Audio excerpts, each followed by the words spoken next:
Alors bien le bonjour à tous et à chacun. Alors aujourd'hui j'aimerais aborder avec vous le thème de la bénédiction.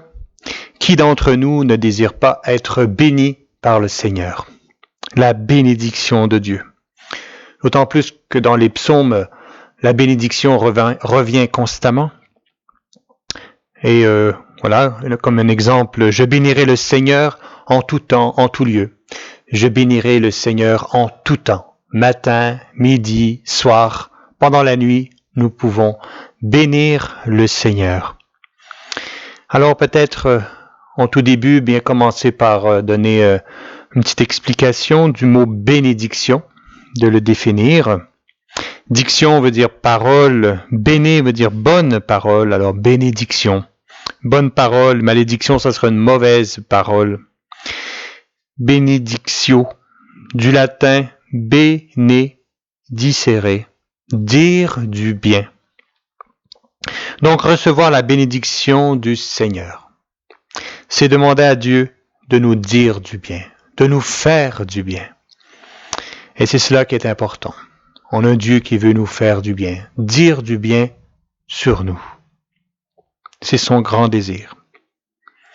Oui, la bénédiction de Dieu traverse la Bible, toute la Bible.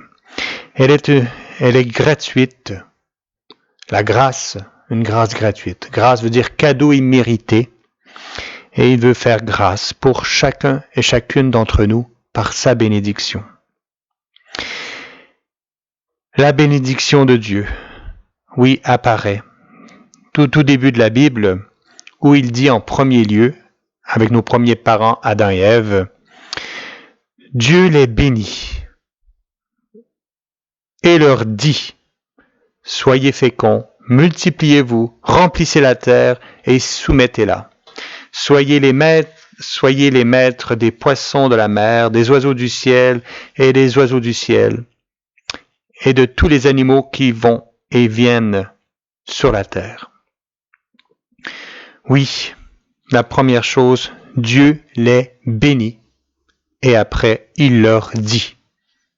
Première chose que Dieu a donnée à Adam et Ève, de les bénir. Mais j'aimerais peut-être davantage m'attarder avec Abraham, cette figure très importante dans la Bible, en Genèse 12, où il est dit « Je ferai de toi une grande nation, et je te bénirai. J'en rendrai ton nom grand, et tu seras une source de bénédiction. Je bénirai ceux qui te béniront. » Un peu plus loin, « Et de toutes les familles de la terre seront bénies en toi. » Alors ici, Dieu fait de Abraham une source. Et pas n'importe quelle source, une source de bénédiction. Une fois qu'il est devenu Abraham source de bénédiction par Dieu, Abraham devient à son tour source de bénédiction pour les autres. Dieu veut passer par nous pour bénir. Dieu est bien sûr la source de la bénédiction. Oui, et bénir les autres. Tous ceux que bénit Abraham reçoivent la bénédiction de Dieu. Tous ceux que bénit Abraham reçoivent la bénédiction de Dieu. Tu seras source de bénédiction et je bénirai ceux qui te béniront. Ne jamais perdre la source, bien sûr, qui est Dieu. Et pour nous qui sommes enfants de Dieu, sommes-nous bénis autant qu'Abraham? Saint Paul nous le mentionne en Galates au chapitre 3. Abraham a cru et il fut béni. Ainsi tous ceux qui croient sont bénis comme il l'a été. Oui, comme Abraham a été béni, nous le sommes.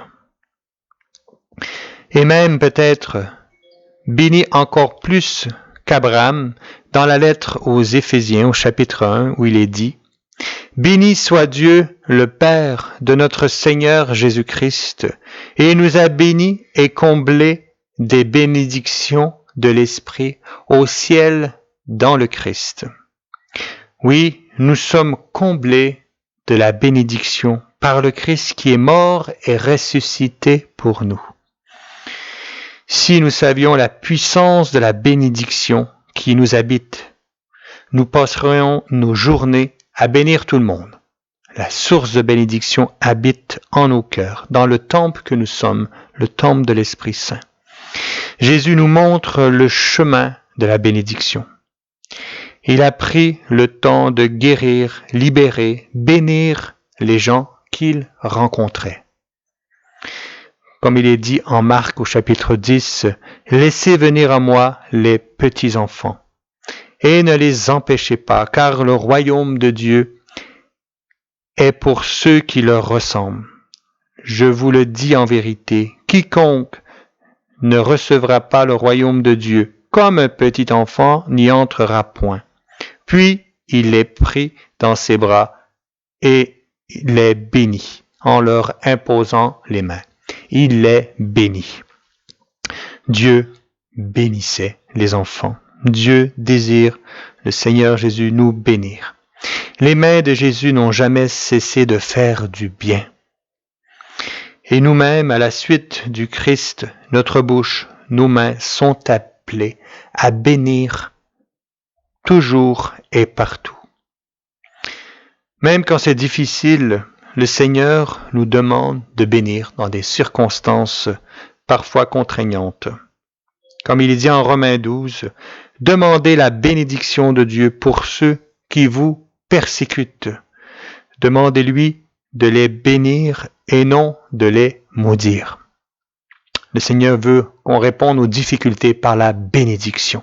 Et c'est une arme extraordinaire d'impacter, de proclamer la bénédiction autour de nous pour que ça transforme les choses. Entrons ensemble dans la bénédiction. Il n'y a pas que les prêtres qui peuvent bénir, mais chaque baptisé est invité à bénir et à être une source de bénédiction. Bien sûr, la bénédiction publique est réservée aux prêtres et aux diacres, mais la bénédiction individuelle est pour tout baptisé. Comment alors être des hommes et des femmes de bénédiction dans notre quotidien de toutes nos journées? Première des choses, il nous faut nous remplir de l'eau vive du Seigneur, remplir de la source qui est le Christ, pour être une source de bénédiction comme Abraham. Deuxième des choses, il nous faut poser un geste, des gestes de foi, en posant la main, voire sur l'épaule, peut-être bien de son enfant, de son conjoint, voilà, de la personne qu'on veut bénir. Et la troisième des choses, bien sûr, il nous faut, cette troisième chose, ouvrir la bouche et prononcer la bénédiction avec foi, de la part de Dieu pour notre prochain. Peut-être un exemple de bénédiction, pour terminer avec cela, de bénir un enfant. Je me remplis, Seigneur, maintenant de ton eau vive. Et maintenant, sois béni, mon enfant, dans tes études, sois béni dans ton corps, ton âme, ton esprit. Mon enfant, sois une bénédiction pour tes frères et sœurs, et bien sûr aussi pour tes parents. Sois béni pour les dons, les charismes que Dieu a mis en toi. Que Dieu t'accorde de porter beaucoup de fruits. Et je te bénis déjà que tu es une source de bénédiction pour tous les fruits déjà que tu porteras, qui sont en germe. Peut-être un des meilleurs moments pour bénir, mettre en place la bénédiction en famille, c'est peut-être avant d'aller se coucher. C'est un bon moment. Ou la bénédiction aussi entre mari et femme, aussi avant d'aller se coucher. Bien, là, on peut vraiment dire, mais Seigneur, je bénis le travail de mon époux, de mon mari. Je bénis nos projets communs et les projets que nous avons pour nos enfants. Oui, Seigneur, Je désire être comblé de tes bénédictions pour tous ceux qui sont autour de moi. Et pour notre monde, voilà, qui en a tant besoin de la bénédiction dans tout ce que nous vivons de difficile devant cette pandémie, d'être une source de bénédiction. Oui, prenons le temps de nous bénir les uns les autres, qui va bien sûr rejoindre ce commandement de l'amour, le commandement que le Seigneur nous a donné. Aimez-vous les uns les autres, comme le Christ nous a aimés. Alors un grand merci à tous et à chacun. Eh bien, soyez bénis.